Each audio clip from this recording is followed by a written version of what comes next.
नमस्कार। भारतीय पशुपालन निगम लिमिटेड के ऑफिशियल यूट्यूब चैनल में आप सभी का स्वागत है।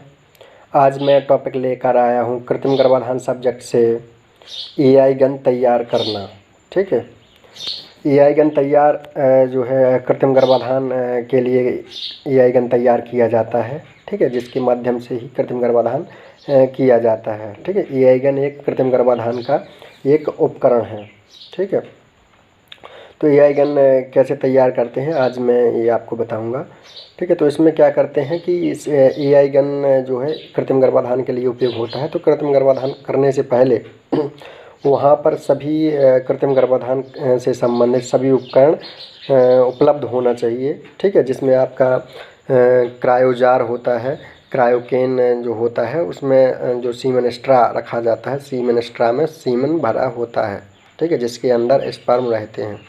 ठीक है, तो वो जो इस एक्स्ट्रा होता है, वो जो आपका क्रायोजार है उसके अंदर एक कैनिस्टर होता है और कैनिस्टर के अंदर जो है वो आपका गॉबलेट होता है और गॉबलेट के अंदर सीमेन एक्स्ट्रा रखा जाता है। ठीक है, ये ध्यान दें। ठीक है, इसमें क्या होता है कि जो आपने देखा होगा जो दूधिए जो जिसमें दूध रखे वाली कैन रहती है, ठीक है, जिसमें दूध भरा होता है, उस प्रकार से वो क्रायोजार होता है। ठीक है, और दूध ही उसके अंदर जो लीटर रखते हैं जिससे आपको दूध देते हैं आपको आपके बर्तन में, तो जिस प्रकार का वो लीटर होता है उसी प्रकार का कैनिस्टर होता है। ठीक है, स्टेनलेस स्टील का बना होता है। ठीक है, बनावट का अंतर हो सकता है, बाकी होता उसी प्रकार से है। ठीक है, बाकी बनावट का अंतर हो सकता है। ठीक है, और उसके जो लीटर होता है, लीटर के ही अंदर एक प्लास्टिक का उसी के आकार का, ठीक है, जिस प्रकार में जिसमें वो दूध भरता है उसी के आकार का एक प्लास्टिक का बना होता है। ठीक है, उसको कहते हैं गॉबलेट, जिसके अंदर सीमेन एस्टर रखा जाता है। ठीक है, और जो क्रायोजार होता है, क्रायोकेन होता है, उसको क्रायोकेन भी कहते हैं, क्रायोजार भी कह सकते हैं। ठीक है, उसके अंदर भरा होता है लिक्विड नाइट्रोजन। ठीक है, जो नाइट्रोजन गैस होती है उसको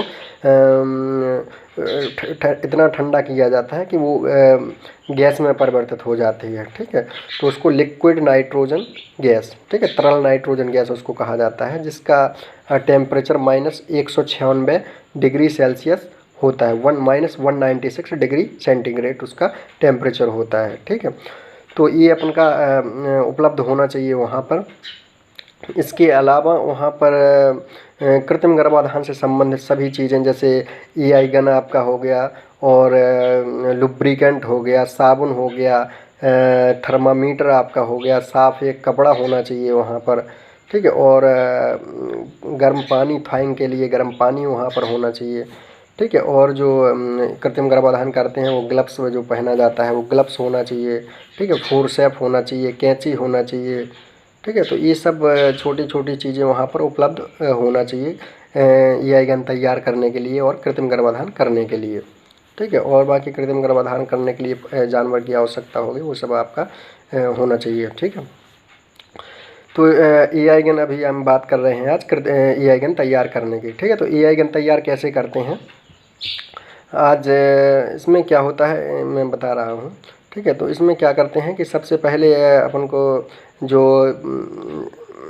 क्रायोजार है उसमें से अपन को सीमेन एक्स्ट्रा निकालना पड़ता है। ठीक है, जिसके अंदर सीमेन हो उसी से कृत्रिम गर्भाधान होगा, उसी को अपन को एआई गन में लोड करना है। ठीक है, जिस प्रकार से इंजेक्शन उसको भर के लोड करते हैं, फिर उसको लगाते हैं किसी को दवा वगैरह, ठीक है, इंजेक्शन, तो उसी प्रकार से इसको एआई गन को भी लोड किया जाता है। इसमें सीमेन लोड किया जाता है, उसमें दवा लोड की जाती थी, इसमें सीमेन लोड किया जाता है। ठीक है, तो इसमें एक्स्ट्रा निकालने के लिए ढक्कन को, उसके क्रायोजार के ढक्कन को खोलते हैं और उसको जो कैनिस्टर है उसको हल्का सा ऊपर उठा लेते हैं। ठीक है, हल्का सा कि वो दिखाई देने लगे आपको, क्योंकि उसमें कई ब्रीड के उसमें आपके सीमेन एक्स्ट्रा रखे होंगे, तो उसमें अपन को देखना पड़ेगा कि किस ब्रीड का अपन को निकालना है, गाय का निकालना है कि भैंस का निकालना है, तो ये आपको देखना पड़ेगा। ठीक है, तो उसमें अपन उसको तो हल्का सा ऊपर उठाएंगे, ज़्यादा नहीं उठाना है। ठीक है, ज़्यादा बार बार उठाएंगे तो फिर स्पर्म मरने की उसमें संभावना हो जाती है। ज़्यादा बार बार ऊपर तक अधिक ऊपर तक यदि उठा लेंगे तो वो अपन को नहीं करना है, हल्का सा ऊपर उठाना है और फोर्सेप की सहायता से उसको सीमेन एक्स्ट्रा को जो अपन को चाहिए वो अपन को निकालना है। ठीक है, हाथ से नहीं निकालना चाहिए इसको, क्योंकि हाथ से अपन निकालेंगे वहाँ टेम्परेचर बहुत लो रहता है, तो आपको हाथ जल सकता है, कोल्ड बर्न आपको हो सकता है। ठीक है, एक होता है गर्म जलना, एक ठंडा जलना होता है। ठंडा जलना में भी इसमें भी आपकी मसल्स जल सकती हैं कोल्ड से। ठीक है, तो ये अपन को ध्यान में रखना है। इसके बाद वहाँ से उसको फोर्सेप की सहायता से निकाल लेते हैं सीमेन एक्स्ट्रा को, और ढक्कन को उसको बंद कर देते हैं। ठीक है, जो अपन को आवश्यकता है। इसके बाद जो उसको थोड़ा हवा में उसको लहरा देते हैं, जिससे जो उस पर जो नाइट्रोजन वगैरह लगी है वो उसकी सूख जाए। इसके बाद जो गर्म पानी है उसको, उसका टेम्परेचर अपन को पहले ले लेना चाहिए कि इसका टेम्परेचर कितना है। ठीक है, तो भैंस के लिए, यदि भैंस का अपन कृत्रिम गर्भाधान करने जा रहे हैं तो थ्वाइंग के लिए जो वाटर होता है गर्म पानी, उसका टेम्परेचर 35 डिग्री सेंटीग्रेड सेल्सियस होता है। ठीक है, और गाय का यदि कर रहे हैं तो उसके लिए 37 डिग्री सेल्सियस उसका टेम्परेचर होना चाहिए था। ठीक है, तो उसी हिसाब से अपना टेम्परेचर थर्मामीटर से उसका चेक कर लेते हैं। ठीक है, और उस प्रकार उसमें आपका एक्स्ट्रा डाल देते हैं। ठीक है, एक एक्स्ट्रा डालने का भी एक तरीका होता है कि किस प्रकार से आप उनको एक्स्ट्रा उसमें डालना है। ठीक है, अपन खड़ी अवस्था में भी डाल सकते हैं, और वर्टिकल हो गई जिसको कहते हैं, और हॉरिजॉन्टल लेटी हुई अवस्था में उसको डाल सकते हैं। जहाँ तक संभावना हो तो उसको आप लेटी हुई अवस्था में वर्टिकली उसको डालें, वो ज़्यादा अच्छा रहता है। ठीक है, जिससे क्या होता है उसका टेम्परेचर पूरे एक्स्ट्रा में उसका पहुंच जाता है। और इसके लिए बर्तन जो है थोड़ा चौड़े मुँह वाला बर्तन का उपयोग करना चाहिए, जिससे एक्स्ट्रा जो है आसानी से उसमें लेटी हुई अवस्था में उसमें डाला जा सके। ठीक है, और इसमें ये भी ध्यान रखते हैं कि किसी में सीमेन एक्स्ट्रा में यदि सीमेन कम है, सीमेन नहीं है, तो वो ऊपर तैरने लगता है पानी में। ठीक है, तो उस सीमेन का अपन को उपयोग नहीं करना है। ठीक है, उस एक्स्ट्रा का उपयोग नहीं करना है जिसमें वो जिसमें सीमेन नहीं है। ठीक है, सीमेन वो जब नहीं रहेगा तो वो तैरने लगेगा, और नहीं तो हल्का सा उसमें डूबा हुआ रहेगा।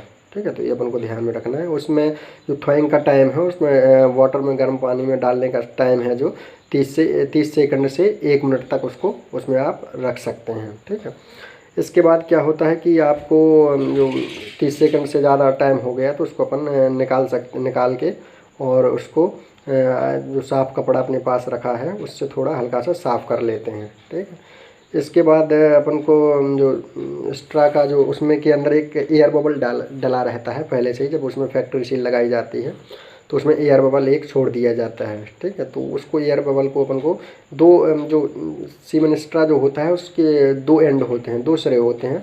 एक तरफ लेबोरेटरी सील लगी होती है, एक तरफ लगा होता है फैक्ट्री सील।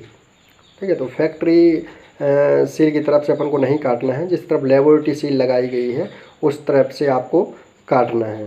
ठीक है, तो जो एयर बबल है उसमें उसको भी अपन लेबोरेटरी सील की तरफ ही कर लेंगे, जिससे जो एयर बबल है वो हट जाए। ठीक है, एयर बबल इस वजह से हटाया जाता है क्योंकि अब जब लोड हो गया और फिर उसको अपन कृत्रिम गर्भाधान में यूज कर रहे हैं तो फिर वो सही तरीके से वो सीमेन पहुंच नहीं पाता है। ठीक है, एयर बबल बीच में आ जाता है तो सही तरह से बाहर नहीं निकलेगा सीमेन। ठीक है, तो एयर बबल हट जाएगा तो सही तरीके से सीमेन बाहर निकलेगा, और जहाँ अपन को पहुँचाना है वहाँ पहुँच जाएगा।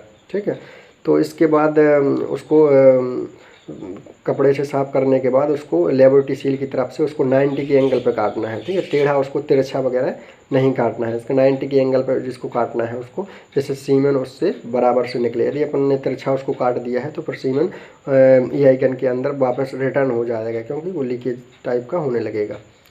ठीक है, तो ये ध्यान में रखते हैं। उसको 90 के एंगल पर काटने के बाद उसको EI गन में लोड किया जाता है। तो EI गन में कैसे लोड करते हैं, तो उसके जो प्लंजर है उसको खींच लेते हैं, प्लंजर को खींच लेते हैं, फिर उसको EI गन के अंदर जो कटा हुआ भाग है लेबोरेटरी सील की तरफ से काटा गया है वो उसको करते हैं आगे की साइड, और जिस तरफ फैक्ट्री सील लगाई गई है उसको पीछे की साइड करते हैं। ठीक है, जिसमें प्लंजर लगाया जाता है। इस प्रकार उसको EI गन के अंदर उसको डाल देते हैं। ठीक है, और इसके बाद उसके ऊपर EI शीट चढ़ाई जाती है। EI शीट जो होती है पॉलीथीन नुमा होता है, जिस जो साइज का वो होता है EI गन उसी साइज ये भी होती है, हल्की सी बड़ी रहती है, तो उसको उसके ऊपर चढ़ा देते हैं। ठीक है, इसको चढ़ाने के बाद उसका EI गन में एक लॉकिंग सिस्टम होता है। किसी में O शेप का एक आकार का एक छल्ला नुमा उसमें लॉक लगा रहता है, उसको घुमा के अपन लॉक कर सकते हैं। या फिर और भी EI गन आते हैं जिसमें अपन उसको थोड़ा हल्का सा दबा के उसमें EI शीट उसके नीचे कर देते हैं और फिर उसको छोड़ देते हैं तो वो ऑटोमेटिक लॉक हो जाता है। ठीक है, ये यूज कर सकते हैं। तो इस प्रकार से अपना AI गन जो है तैयार हो जाता है, ठीक है। लेकिन AI गन तैयार करते समय बहुत सारी सावधानियां रखनी पड़ती हैं, ठीक है। इनको भी जान लेते हैं कि क्या क्या सावधानियां अपन को AI गन तैयार करते समय रखना चाहिए, ठीक है। तो सबसे पहले जानते हैं कि जैसे अपन उसमें से सीमेन एक्स्ट्रा निकाल रहे हैं, तो उसमें भी सावधानी रखने की आवश्यकता है, जो हम पहले बता चुके हैं आपको कि अपन को कोल्ड बर्न से बचना है, ठीक है। ज़्यादा टाइम तक उसको खुला नहीं रखना है, जिससे नाइट्रोजन गैस उससे वाष्पीकृत होकर उड़ने लगे, ठीक है। तो और उसको ज़्यादा ऊपर तक कैनिस्टर को नहीं निकालना है, जिससे उसका टेम्परेचर डाउन होगा, फिर नीचे करेंगे, फिर लो होगा, फिर डाउन होगा, तो फिर उसमें स्पर्म मरने का खतरा ज़्यादा रहता है, ठीक है। तो इस प्रकार से उसकी सावधानी अपन को रखना चाहिए। इसके बाद थ्वाइंग के लिए जो पानी का उपयोग किया गया है, उसकी भी अपन को सावधानी रखना चाहिए कि टेम्परेचर है जो वो ज़्यादा ना हो। यदि ज़्यादा टेम्परेचर होगा तो स्पर्म मरने का खतरा रहता है, कम भी नहीं होना चाहिए, ठीक है। तो इसमें भी सावधानी रखना ज़रूरी रहता है। और इसके अलावा जो सीमेन एक्स्ट्रा है, उसका भी ध्यान में अपन को रखना चाहिए कि तिरछा वगैरह ना कटे, ठीक है।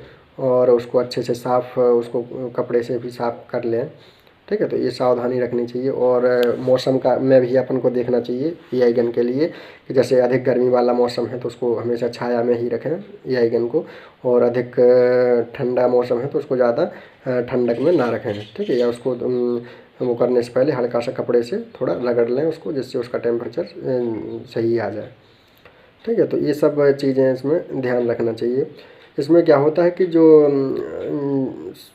क्रायो जार के अंदर जो सीमेन एक्स्ट्रा रखा जाता है, उसको जो है टेम्परेचर लो करके उसकी जो क्रियाएं हैं वो स्लो कर दी जाती हैं, बिल्कुल धीमी कर दी जाती हैं, ठीक है। और फिर जब कृत्रिम गर्भाधान के लिए अपन उपयोग करते हैं सीमेन एक्स्ट्रा को, तो धीरे धीरे इसका टेम्परेचर बढ़ाया जाता है, जिससे वो एक्टिव हो जाए स्पर्म, ठीक है। तो इसके धीरे धीरे बढ़ाया जाता है, जैसे उससे बाहर निकाले तो 5 से 10 डिग्री सेल्सियस उसका बढ़ा, ठीक है। और इसके बाद अपन ने थ्वाइंग प्रोसेस किया, उससे सीमेन का टेम्परेचर उसका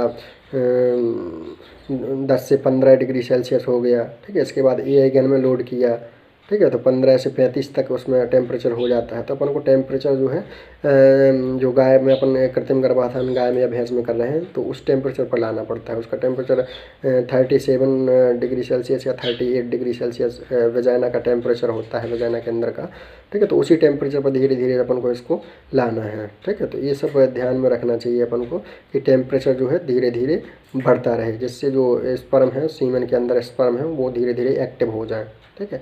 तो जैसे ही अपन कृत्रिम गर्भाधान करते हैं तो फिर वो अपना सफल माना जाता है, ठीक है। और इसके अलावा जो कृत्रिम गर्भाधान कर रहा है उस पर भी काफ़ी डिपेंड करता है कि आप किस प्रकार से कृत्रिम गर्भाधान कर रहे हैं, कहाँ सीमेन को छोड़ रहे हैं, उस पर भी डिपेंड करता है। तो छोटी छोटी जो इसमें सावधानियां हैं, ये बहुत बड़ा काम कर जाती हैं। यदि छोटी छोटी सावधानियां अपन ने AI गन लोड करते समय यदि अपन ने नहीं रखी, तो आपका जो उद्देश्य है कृत्रिम गर्भाधान करने का, वो आपका सफल नहीं हो पाएगा, ठीक है। क्योंकि छोटी छोटी सावधानियों से ही अपन स्पर्म को बचा सकते हैं, ठीक है। स्पर्म ही नहीं रहेगा तो कृत्रिम गर्भाधान आपका सक्सेस नहीं होगा, ठीक है। तो छोटी छोटी सावधानियां से अपन की स्पर्म जो है वो डेड ना हो, तो इस प्रकार से अपन उनकी छोटी छोटी सावधानियां से अपन उसको बचा सकते हैं, ठीक है। तो आशा करते हैं कि आपको ये वीडियो आपको समझ में आया होगा, ये टॉपिक आपको समझ में आया होगा, ठीक है। और जिसने अभी सब्सक्राइब नहीं किया है चैनल, वो सब्सक्राइब कर लें। और आगे के टॉपिक भी इसी माध्यम से आपको आगे के टॉपिक भी आपके करवाए जाएंगे, ठीक है। और बेल आइकन को प्रेस करें, जिससे आप जो भी वीडियो तुरंत ही अपलोड होता है वो उसको नोटिफिकेशन आपको तुरंत ही मिल जाता है, ठीक है। ठीक है, धन्यवाद।